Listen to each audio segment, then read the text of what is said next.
په یو ساده کلي کې یو وړوکی هلک اوسېدو چې نوم یې حامد و.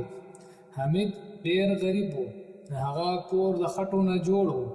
جامې یې زړې وې، خو هېڅکله یې د ژوند نه شکایت نه کو. هغه غوښتل چې ډاکټر جوړ شي.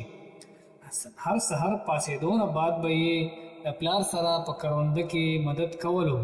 اوبه به یې راوړې او بیا به سکول ته تلو. کله چې نورو ماشومانو لوبې کولې، حمید به کتاب لوستو. یوه ورځ یې له خپل استاد نه تپوس وکړو چې آیا زه ډاکټر جوړېدلی شم؟ استاد مسکی شوه او ویې ویل که محنت دې وکړو هر څه ممکن دي. حمید کلکه اراده وکړه.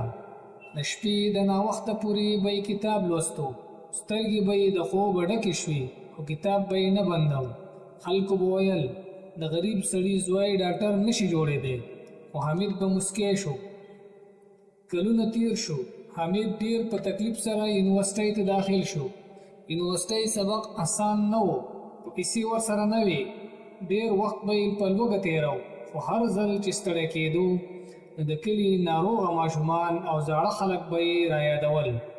ورو ورو د هغه محنت رنګ راوړل شروع کړه. یو ورځ هغه هم سپین کوټ واغوست. حمید ډاکټر شو. حمید واپس کلي ته راستون شو. خلک حیرانو. ورته ویل یې ښار کې دې ولې نوکري نه کوله؟ حمید جواب ورکړو زما ځای دلته دی. هغه د کلي او لومړی ډاکټر شو. یو وړوکی کلینیک یې جوړ کړو. خلک به په قطار کې ورته راتلل. هغه به هر ناروغه ته ښه په درنه کتل. مور یې ورته ډېر دعاګانې کولې. یوه ورځ یو بوډا سړی راغی. هغه پیسې نه لرلې. په شرم یې وویل زویه زه فیس نشم درکولی. ډاکټر حمید مسکی شو او د خپل جیب نه یې ورله پیسې ورکړې. په لاره کې د روانو ماشومانو به یې هم پرې علاج کوو.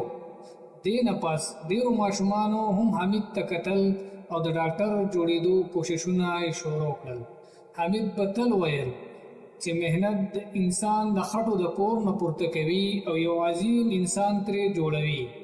دا د یو غریب هلک قصه ده چې د سخت محنت نه بعد د خپل کلي اولنی ډاکټر جوړ شو. ځکه چې رښتینې ګټه په پیسو نه ده، بلکې په کلکه اراده او سخت محنت کې ده. تاسو همدغسې نورې خوندورې او مزیدارې قصې اورېدل غواړئ نو زموږ چینل سبسکرایب کړئ او د بیل بټن ضروري ده.